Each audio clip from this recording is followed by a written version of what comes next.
सभी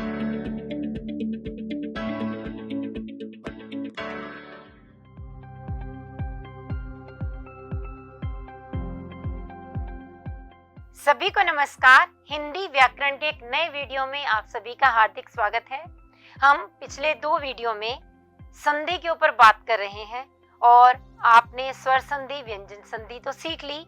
चलिए आज हम तीसरे भेद यानी विसर्ग संधि पर चर्चा करेंगे।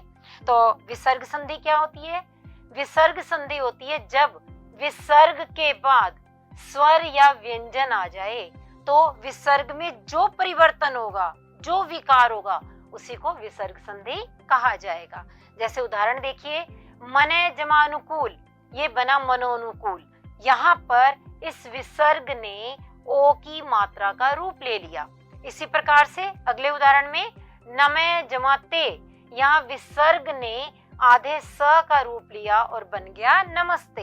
तो किस किस नियम के अधीन होकर के ये परिवर्तन होते हैं, उन्हें जानने के लिए हम विसर्ग संधि के सारे नियम देखेंगे। तो चलिए सबसे पहला नियम देखते हैं कि जब विसर्ग के बाद अ आ जाए या फिर किसी भी वर्ग का तीसरा, चौथा, पांचवा वर्ण आ जाए या य, र, ल, व, इनमें से कोई व्यंजन हो, उस स्थिति में विसर्ग को ओ का रूप दिया जाता है। यह बात उदाहरण से स्पष्ट होगी। जैसे मने जमा अनुकूल, ये बना मनोनुकूल। यहाँ पर विसर्ग ने ओ की मात्रा का रूप लिया। इसी प्रकार अधे जमा गति, यह बन गया अधोगति। मने जमा बल, मनोबल। तो स्पष्ट पता चल रहा है यहाँ हमने विसर्ग को ओ की मात्रा के रूप में बदला है। और बदलने के लिए हमने कौन सा नियम लागू किया? तीसरा, चौथा, पांचवा वर्ण आ जाए या फिर इनमें से कोई भी वर्ण हो तब। चलिए अगला दूसरा नियम देखते हैं कि यदि विसर्ग के बाद स्वर हो या फिर वर्ग का तीसरा, चौथा, पांचवा वर्ण हो या फिर य, र, ल, व, ह हो तो र बन जाता है।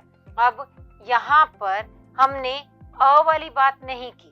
यहाँ हमने क्या बताया कि र कब बनता है। जैसे आप देखिए, नी जमा आहार, निराहार, नी जमा आशा, निराशा, नी जमा धन, निर्धन। यहाँ विसर्ग ने र का रूप लिया प्रत्येक उदाहरण के अंदर। यह दूसरा नियम था। अब तीसरे नियम को देखेंगे हम। विसर्ग के बाद यदि च, छ या श आ जाए तो हम विसर्ग को भी श का रूप देते हैं और हलंत वाला है तो मतलब साफ है कि आधे श का रूप होगा। जैसे उदाहरण के लिए नी जमा चल, निश्चल, नी जमा छल, निश्चल, दू जमा शासन, दुशासन। यहाँ सभी में विसर्ग जो है वो आधे श के रूप में परिवर्तित हुआ। चौथा नियम क्या बताता है कि यदि विसर्ग के बाद त या स आ जाए तो विसर्ग को भी स का रूप दिया जाएगा। हलंत वाला है यानी आधा सा। जैसे यहाँ पर नमे जमाते, यह बना नमस्ते। यहाँ विसर्ग ने आधे स का रूप लिया। इसी तरह नी जमा संतान, यहाँ भी विसर्ग अगर आधे स के रूप में बदलेगी तो निसंतान होगा। ऐसे दू जमा साहस, दुस्साहस। इन सभी में हमने नियम क्या ध्यान में रखा कि विसर्ग के बाद या तो त आया या फिर स आया, तब जाकर के यह परिवर्तन हुआ। अगले नियम को देखते हैं। पांचवा नियम हमें यह समझाता है कि यदि ई, उ के साथ विसर्ग आए और जमा के निशान के बाद क, ख, ट, ठ, प, फ आ जाए। अब आपको स्पष्ट हो रहा होगा ये कवर्ग के पहले 2 वर्ण हैं, ये टवर्ग के पहले 2 हैं और ये पवर्ग के पहले 2 हैं। यदि इनमें से कोई भी वर्ण आ रहा है तो उस स्थिति में हम विसर्ग को श में बदल देते हैं।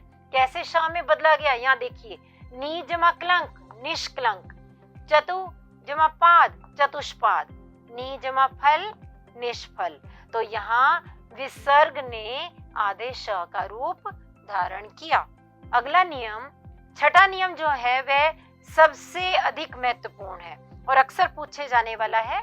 यह नियम कहता है यदि स्वर यहाँ पर विसर्ग के पहले वाले वर्ण में ई या ऊ हो, ई हो या ऊ हो, अ नहीं होना चाहिए, उस स्थिति में विसर्ग के बाद र आने पर जब हम संधि करेंगे तो विसर्ग का तो लोप हो जाएगा, मगर जो छोटी ई या छोटा ऊ था वो दीर्घ में बदल जाएंगे, यानी बड़ी ई हो जाएगी या फिर बड़ा ऊ हो जाएगा। जैसे यहाँ देखिए नी जमा रोग, यहाँ पर विसर्ग के बाद र आया तो छोटी ई की जो ये मात्रा है ये बड़ी ई की मात्रा में बदल गई और विसर्ग को हटा दिया गया तो बना नीरोग। इसी प्रकार नी जमा रस नीरस। स्पष्ट हुआ आपको? तो आगे बढ़ते हैं, अंतिम वाले नियम को भी देख लेते हैं। इस नियम में क्या है, विसर्ग के बाद चाहे तो क आए या ख आए या प या फ, यानी इन चारों में से कोई भी वर्ण आ जाए, उस स्थिति में विसर्ग में कोई परिवर्तन नहीं होगा, विसर्ग वैसा का वैसा ही लिखा जाएगा। जैसे अंत्य जमा करण अंत्यकरण, इसमें विसर्ग को बदला नहीं गया, वैसा का वैसा ही रहा। और इसी के साथ आपने अभी तक क्या क्या जान लिया?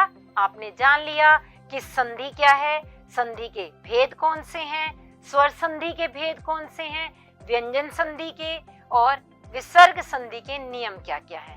तो इसी के साथ ही हमारा आज का वीडियो समाप्त होगा, मगर जाते जाते आपके लिए थोड़ा सा अभ्यास कार्य कि आप विसर्ग संधि के अपने आप से 20 उदाहरण लिखिए और इस संधि को भी पक्का कर लीजिए, ताकि आपको तीनों तरह के भेद अच्छी तरह से समझ में आ जाएं। फिर मिलेंगे किसी नए वीडियो के साथ। धन्यवाद।